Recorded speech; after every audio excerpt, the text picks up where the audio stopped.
Why is it saying upcoming?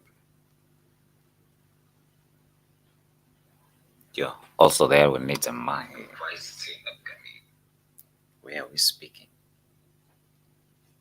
Yeah. Also, there we need a mic. Why is it saying upcoming? Where are we speaking? Which one am I using? Yeah. Also, there we need a mic. Why is it saying upcoming? Where are we speaking? Which one am I using? Yeah. Also, there we need. Is it this? Is it this one? Mic check. Mic check, mic check. Is it this one? Mic check. Mic check, mic check.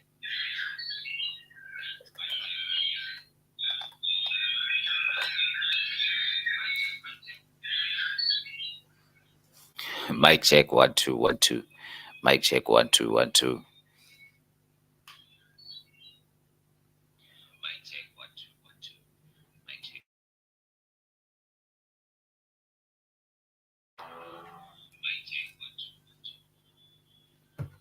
Mic check, 1 2 1 2.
So, yes, this one mic is working.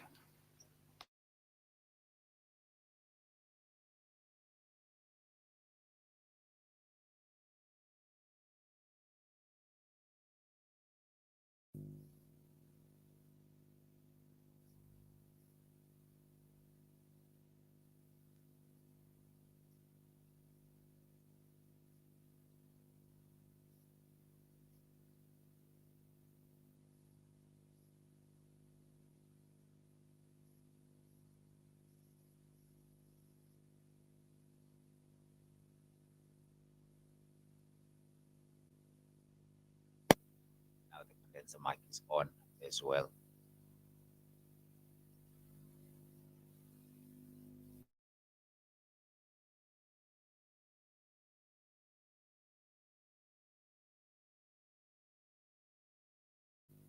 Mic check, 1 2 1 2. Mic check, 1 2 1 2.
Yeah, I'm sure that the sound is being recorded by a lot of microphones.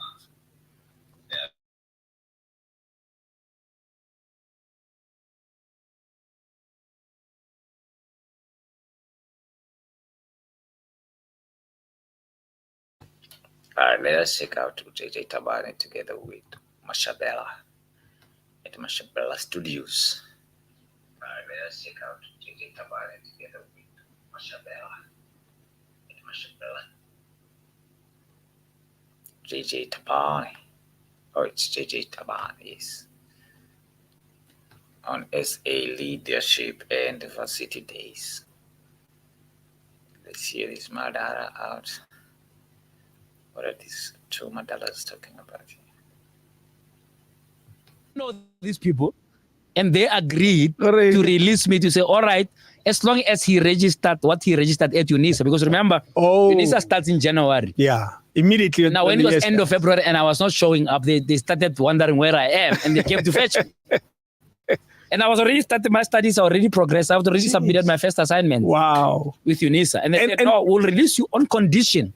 You register exactly what you registered at UNISA. Were they able to apply that? Were you able to move back? I was able to move back. I went there and I was accepted to a BA degree because the SRC intervened. Clearly, it has to do with the personality of the militant JJ in the first year. Absolutely. But that's why I'm saying I didn't ask these guys. I just told them, guys, I failed. I'm not coming back. They said, not on our watch. They came to my home to negotiate with my parents to release me back to university. And I'll forever be grateful. I don't know how they've turned out if I didn't go back and I sat at home and did my degree from home for 3 years, 4 years. With parents as military as they were, you would have been okay. But with Asuba, I would be okay. But I don't know how it would have turned out. Because what happened is that the fact that I was now back on campus doing BA in Setswana, English, philosophy, and so on, gave me more time, right, than when I did chemistry. With chemistry, not only did you have to do the sciences, and you need to do laboratory work, practicals. It took up too much of your time. Whereas this other stream of the arts made me able to be an activist in the church, in the student movement, regionally, internationally, and so on. And none of that stuff would have been able to, I would have been able to do that when I was busy with sciences. I don't see how I was going to do it. It's interesting. And interestingly, I still got my distinctions in my degrees. So you did much better. I did much better. My friends used to say, no, they fear you because there's nothing like that. When they mark, why are you getting 80s and 70s? I said, no. I actually, one of the things that I always say, because remember, post my student days, I actually trained SRCs. Okay. As a student leadership program. Yeah. And I've always said to SRCs, if you're a student leader, you got to pass. Be an example. Be an example. So I used to introduce something that looks like my colleagues in the SRC hated. So in my office, I had office hours on my door. It said on Mondays, I'm available between 10 and 12. The rest of the time, I'm in class. Yeah, because you're a student. Yeah, I can't be in the SRC office when I'm supposed to be in class. No. How does that work? It will be rare if I miss a class because I have to go to a meeting with management or whatever. That would be an exception. But generally, in terms of my plan of the week, I know that Tuesdays are not in the office because I have classes back to back. But if you need me, you know when to find me. And these are the times. And you know that someone could actually remove that paper that says office hours. I have to replace it many times because they don't understand what is this about. As far as they're concerned, you should be available whenever you need. But that's crazy. What are you doing? You're at university to study and qualify primarily, isn't it?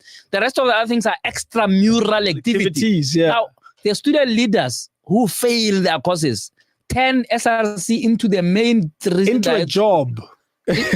And understand sometimes because there's so much pressure, but it's wrong. Yeah. In other universities, they even used to get the SRC president to be on sabbatical. Really? Yeah, because you don't have the time. You don't have the time to do this, to be a student. And understood, because I understood that only when I became an SRC president at UWC, because when I got to UWC, I was not in any office and I passed almost all my courses. And then the second year, when I was now SRC president, I failed almost everything again. Oh, hell. And my lecturer called me and said, what are your grades are bad? What's happening? I said, no, and that's why I sarcastically said to him, would you encourage your students to be in the SRC? And he said, not chairman. Yeah. Be in the SRC, but not chairman. You're too busy. Yeah, just take a sabbatical. Because when you are sitting in a class and you literally your mind is ringing about what's on your desk because this student is hungry or expelled or you are solving that or this problem or the management wants to do this or that the students don't like. So it's actually difficult to concentrate in class.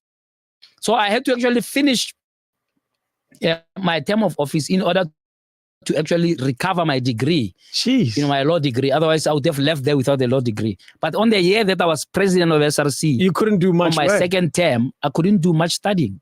Jeez. You've been in so many universities. Well, UNISA was for very short. Literal 2 months. I don't think they have my program. They have nothing. Yeah. But in South Africa we have. But I'm sure they can still find my records. Unlike because they would. Ellen Chabala. You don't know Ellen Chabala of the SABC? She couldn't find. It's what. She couldn't find her records at UNISA. This is the JJ Omo TV. One goes. She said they lost their record. It's not possible. I'm sure UNISA can find my student number there of 1990 easily. But Ellen Chabala you cannot find a certificate. I was at UNISA for a few months as well. I changed my mind while I was there, and they would find something. They would they'll find some papers, Yeah. So I was at UNISA, University of the North, now called University of Limpopo. And I went to UWC. Then you were in the student council. Yeah. At the North, I was in the studio. I was the vice president of the SRC there. Yeah. Then at UWC, I became president twice. Yeah. Right. But the first year, the reason I changed universities was because my desk was becoming a flatter, and I said, no, this is not gonna work. Let me go somewhere where nobody knows me, and just put my head down. That's where you went to Cape Town. So then I went to Cape Town, but that only lasted a year. And then they knew about it. Comrades said, hey, that guy's hiding there. Then the SAS comrades at UWC were under fire. They were being chucked out of office by an opposition. The second year, they then recruited me to say, no, you have to come and help us. That's how I joined SASCO. I joined SASCO actually at the AGM of SASCO. Yeah. And I was made chairman of the local SASCO. And the following year, made president of SRC, and SASCO came back into power. Do you know the route of who end up becoming back in days government officials, spokespeople, and so forth. Yes. The route seems to be almost the same.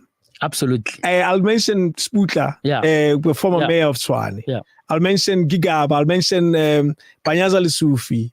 Absolutely. The stories are so and I'm sure I'm missing many. Fikile Mbalula. The stories are all exception is Julius Malema, of course. It's true. My story is similar. I mean, I finished university and I've already told you that the baby was on the way and I had no job. And you were getting married. I got married. Now the baby is coming in November, my firstborn. I have no job. I had to be an entrepreneur immediately. Going around universities, training SRCs and charging them for it. But that could only literally last for so long. Rent. And then I got introduced to Minister Vali Musa. Minister Vali Musa in 1998 was looking for a spokesperson. Okay. Remember, I didn't study that. I studied law. I studied languages in development and law at UWC. So at least I'm armed with 2 degrees, but I don't know anything about media liaison. Right? I only know how to be an SRC president. That's it. Now, friends of mine, the Nkutlu brothers, Ayanda and Andy Nkutlu, who are late now, introduced me to Vali Musa. Vali Musa is looking for a spokesperson to stand in for his spokesperson who's overseas. Jeez. So what portfolio was he occupying? He was constitutional development. Okay. So at least I was able to say, but my law will come in hand. Yes, So I go to your interview. The interview lasted 10 minutes. He says to me, give me your academic record. Let's see. Oh my God. Then he's looking, says, you failed everything in the first year. But I see you recover. It's still there. It's permanent. That's what I'm saying. Please don't tell me the dog has eaten your certificate. It's there. The academic record, despite that I have a PhD now, the first year was failed. Failed. He sees that, but he sees I've recovered. He says, no, you got good marks for English, for philosophy, I see your law, your first law degree, law, good. Okay. But you've never worked. We was relatively young, though. You've never worked. I was 25. Yes. Right? And I'll tell you a little bit about the 25 thing. Because So he says, but you never worked. I said, no, but I've worked. What do you mean I've never worked? I said, I have worked. I have been an SRC president for 2 years. That's full time. As you should know. As an activist, full-time job. I've been a convener of the International Anglican Youth Network for 3 years. I have people working for me in London and in New York. Full-time people who report to me regardless that I was in a dormitory in UWC. So I don't know what full-time work you want. I've worked. He says, do you know that you can do a full day's job? I said, that's a full day's work. What do you want to see? He was fascinated. And actually I got a call to say I must start on Monday. That's it. As a spokesperson. Wow. So I arrive at the office. The desk is blank. The guy who was the spokesperson didn't leave a report. There was no handover, nothing. So I said, go to him and say, there's no report. He says, yeah, but you said you can do the work. So do it. So you started from zero. You know, when I talk about in-service training, I talk about Minister Valim. He taught me everything I know about media, about communication, and so.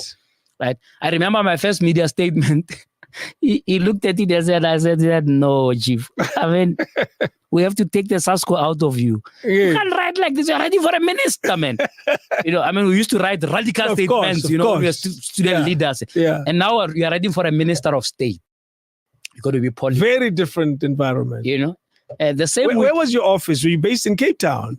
Both interesting. We're both in Cape Town and Pretoria. I lived in Cape Town because I just finished studies there. Yes. So I assumed that I must report in Cape Town. And I got there was nobody in the office. I know. Said, no, you got to be in Pretoria. Yeah, I know. The office did around Parliament. I had to go back home and say to my wife, I've got to be in Pretoria for the next 9 days. He says, oh God, it has started. I mean, it's your first day. You're ready to go. And then, so I got to work at 2 p.m. because I started in a wrong office.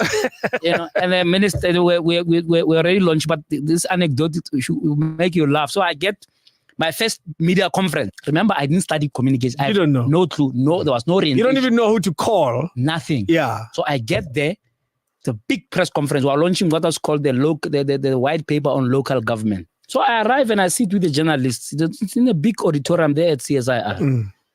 Minister and the DJ arrive at the stage. They look for me. They can't find me. Because you should be the busy one. No, I'm sitting with the journalist. Hey, man. They conduct the press conference. The DJ actually chairs the conference. You're supposed to be chairing. I know. Yeah. But I didn't know at that time. Of course. So now the conference is over. Then we're having tea and coffee there. And then minister calls me and says, come with me. I come with him in his car. Now we're going back to the office. He says to me, the minister does not run his own press conference. No. When you get to a conference, you sit in front. Yes. With a panel. You introduce the panel. You introduce why we are there. You conduct the Q&A. That's what when I call in-service training, bro. And now I feel like I can go under the car now. I'm embarrassed. Because you were useless. I didn't know I was supposed to be in charge of this thing. Remember, it's my second day at work. Now I'm glad you know. And to anyone who's joining government communication, you better know it's your meeting. It's your meeting. Yes, entirely. You're the one who has to call the guests. Absolutely. You know, one of the good things about that time, and this was 1998, right? We were just being introduced to the internet. There was no social media. There was a fax, bruh. Yeah. Fax. Yes. It is standard fax. That funny sound. With a pile of invitations to a media conference. Fax to each journalist. Different numbers. And then call them. Chief, have you received my fax? But no, we didn't. No. The paper is finished.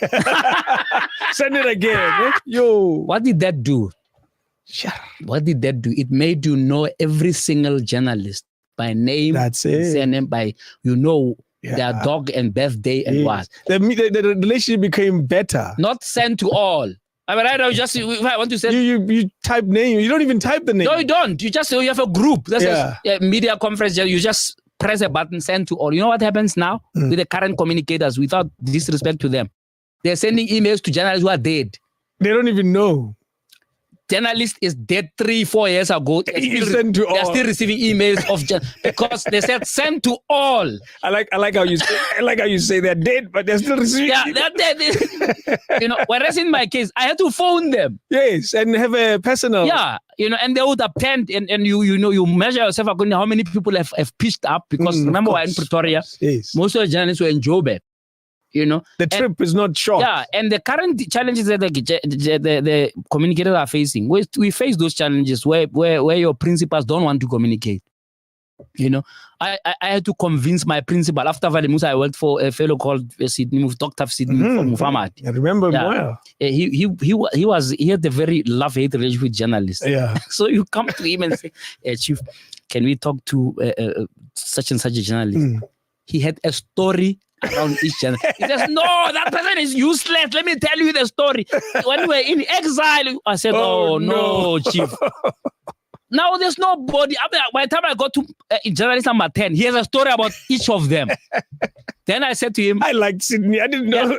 He's brilliant. Yes. Sydney he mustn't fool you about how he slowly speaks. He's one of the most brilliant South Africans. Absolutely admired him. I worked for him for only 6 months, but I tell you, I learned a value of more than 6 years of being with him. Yeah. Anyway, this anecdote you must hear. So I said to him, Chief, I want us to host a dinner. There was a hotel here called Rosebank Hotel. I don't know what happened to it. We had to host a dinner of journalists there. So you can build relations. Yeah, so we go there, he agrees. Interesting. So we go there, we have this dinner, and he's brilliant. And journalists are eating out of his hand. Yeah. Then I said to him, Chief, this was a very good feedback. I want us to do the same thing in Cape Town. Okay. We are based in Tooth. Yes, too. He says, no, but we've just done this thing. I said, no, but you need to repeat the message. Yes. I said, no, they will tell them. Oh, no. They will tell them. No, they won't tell them. They are different journalists. So you see now. Yeah, you literally part of the work of communicators is to convince. To convince the principal, to educate them about a new culture of communication. Wow. You understand? There are still principals like that. Like Tulas Lazy. Instead of coming to the show to answer, he writes to the BCCA to say this guy's gone beyond the freedom of expression. He cannot, because he can justify all the things accusations on a proper interview. Yeah, the BCCA told him to go away, and I repeated what I said. You are incompetent. You must come and answer. Do you find that, as you put it, they're so different? The breeds of communicators are so different. Do you find that there was learning from these Sydney Mufuma, many others, made you appreciate this a little more than you would have if you were a communicator now? It's true. I mean, not everything was so bad about communication in those days. I mean, Joel Netty-Janges remains the best GCIS executive we've ever had. Yeah. And what was the training except? Yes, he was a cadre, and he was being a cadre, being Radio Freedom, whatever. Not a formal. Communicate. You know what I'm saying? Yeah. But I think at the end of the day, and I spent a little bit of time on this in my PhD, it's all about investment in relationships. Yeah. You understand? When I was a youngster of 25, and met somebody like Jovial Randau, who was at that point he was a young journalist in Parliament. Fast forward 20 years from there, he was the big editor of the Star. Yes. Right? Who said to me, "Why are you writing about communication? Let's turn you into a social commentator." That relationship of 20 years came in. Now I moved from having to beg editors for space to write to fielding calls from editors saying something this week or any of proper things, properly researched things. Yes. So they will come to you because editors are hungry in this town even now for good written material. Yeah. And I had my share of my pieces being rejected. A tough editor like Makudu Sefar is one of the toughest editors in this town. Do you know Jovial, interesting, we crossed paths of my professional radio career. Yeah. I used to produce Just Ice in the morning. Yeah. And I would call Jovial every evening. Yeah. Because he was a night editor of the Star at the time. Yeah. To find out what was happening in the morning. Because my radio training said breakfast shows at the time, there was no internet, had to break the story. Yeah. When the newspaper is carrying it, you must have all the people involved in that story. Absolutely. You already interviewing them. Exactly. So they can talk to the story. Absolutely. So Jovial would say, tomorrow are we running with? I used to feel like a hero. I knew the news before it happened. Tomorrow we're running this and running this and running this. Here's this guy, call so and so and so. Yeah. It's fine. I've already told him, because we literally did that for a good 2-3 years when he was a night editor at the Star. And it's interesting how you make reference to him as well. Absolutely. He's one of the people I'll always be grateful for in terms of my writing career, because before I got into radio and TV, I used to write tough opinion pieces. Yes. And he gave me my second break. My first break I got from a guy called Sia Koza, who was a City Press business editor. I used to write pieces there about communications and what. And then Joel says, no, let's make your social comment about everything. Don't comment about just write. Why didn't you expect for the Daily Maverick? Now I've got this on Daily Maverick. That's a lot. So my first book, I got a call from a publisher saying, we like your letters. My letters called Let's Talk Frankly. The Frankly letters. I know that. 5 years ago. Let's do a book, but don't give us those letters. Just write fresh ones. Okay. New letters. New letters. So I wrote new letters, 22 new letters to Daily Maverick, to all and sundry. Yes, they're gone. Yeah, they're gone. They were short letters, but they were tough letters. The only person ever in this country who's ever said, please write me a letter, is Fikile Mbalula. Everybody else don't like the letters. Interesting. In my preparation from this, because I read up a lot on the letters. Yeah. And the psychology of why you felt the need for letters. Yeah. And part of the insight has a lot to do with frankness of our conversation. Absolutely. Do you think we have a problem with that in South Africa? No, we do. In fact, I say that in my book, that there's a point in which while there's freedom of speech, people still censor themselves. Which is what I wanted to find out. Yeah. Do we look at us as South Africans and in the rest of Africa and you say,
Top 10 reasons why to choose Envato creative assets in 10 seconds. Music, video, font, photos, templates, graphics, mockups, artist-created assets, unlimited downloads, and great pricing. Envato's really got creativity covered.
As you said,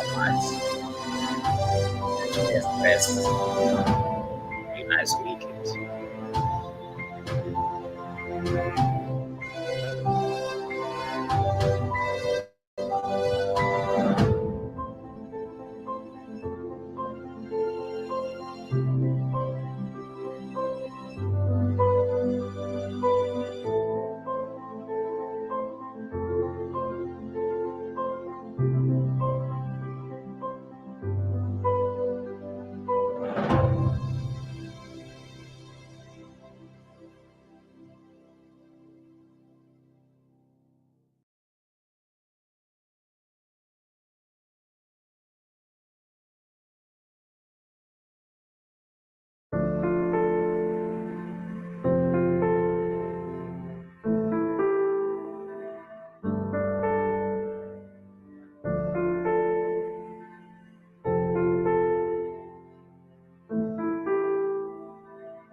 your routine with the iconic Mineral 89 Booster to plump, hydrate, and fortify your skin.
Hydra Energetic Wake Up Effect Face Wash by L'Oreal Men Expert. We're all worth it. New Vicks Vapor Lozenges Extra Strong with 3 times menthol for fast relief from painful sore throat.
Tingling and numbness, again and again, could be signs of vitamin B deficiency. Neurobion helps treat vitamin B deficiency at its root to relieve these symptoms so you can put life back in your hands.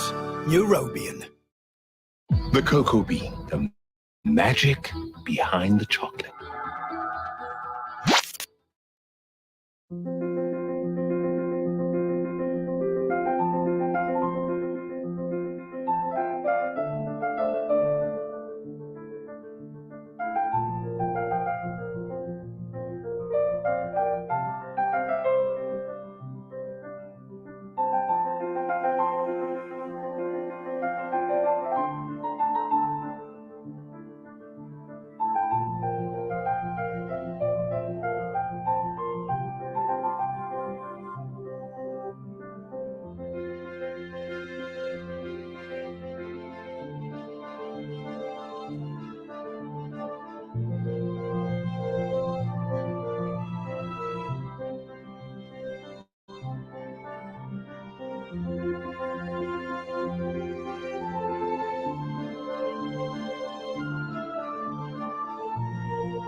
And don't forget my cough syrup. Is it a wet or dry cough? Hello? Don't take a chance. Take Vicks Actiplus. Unlike other cough syrups, its proven formula relieves both wet and dry cough. Vicks Actiplus Wet and Dry Cough Syrup.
Oh, yatoka mahali patoka.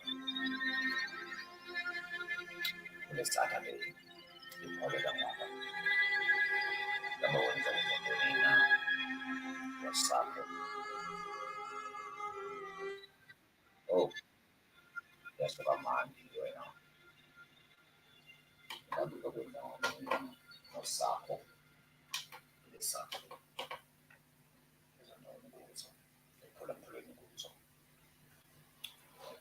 Oh, matters. What a good one.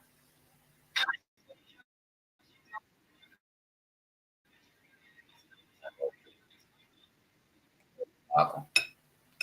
31st of August, 2020.